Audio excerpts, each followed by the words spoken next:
we're moving in a direction that will make it less and less possible for this country of ours to sustain life, real, vibrant life, as opposed to the gray and rigid monotony demanded by an authoritarian regime.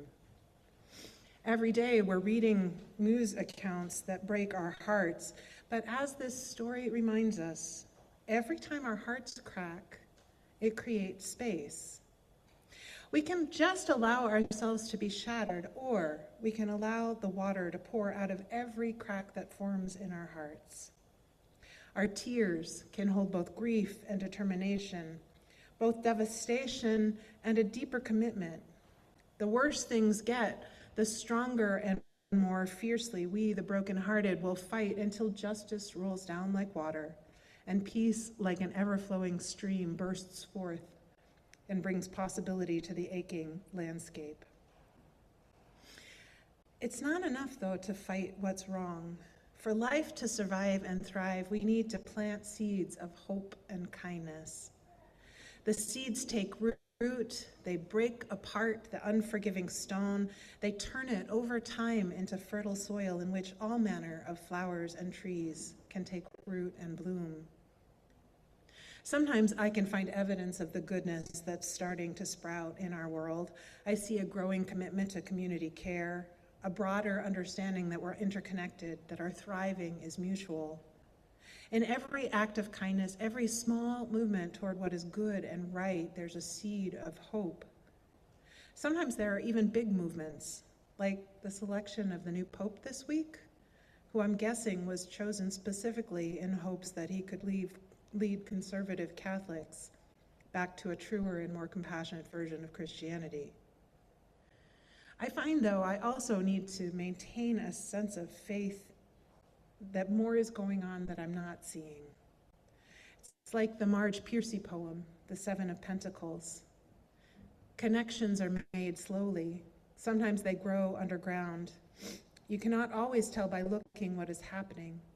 More than half of the tree is spread out in the soil under your feet. Penetrate quietly as the earthworm that blows no trumpet.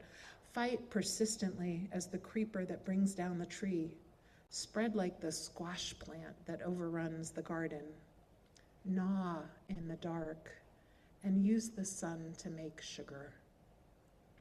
Weave real connections, create real nodes, build real houses.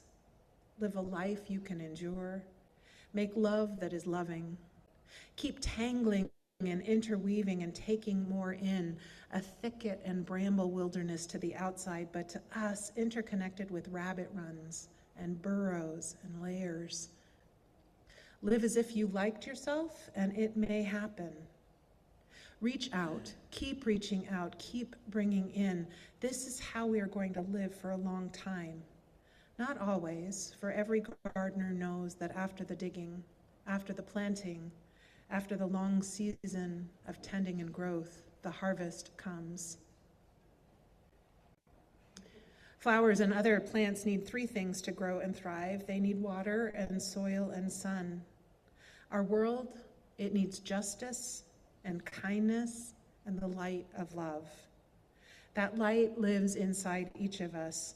So in addition to letting our hearts break and our tears flow, in addition to planting seeds of hope and kindness, we need to let our lights shine. We need to love as fully and as bravely as we can. This earth, as imperiled as it is, was meant to be a paradise. Can we hold that paradox? Can we lean into the possibility of a future that's vibrant and creative and alive, one where the full diversity of life is able to thrive? I think we can, and I think we must. In hard rock times, our faith and our faith community are more important than ever. Because while we can't predict the future with certainty, I can promise that if we don't believe in the possibility of paradise, it will never come to be. So will you believe with me? Let's join now in singing This Little Light of Mine.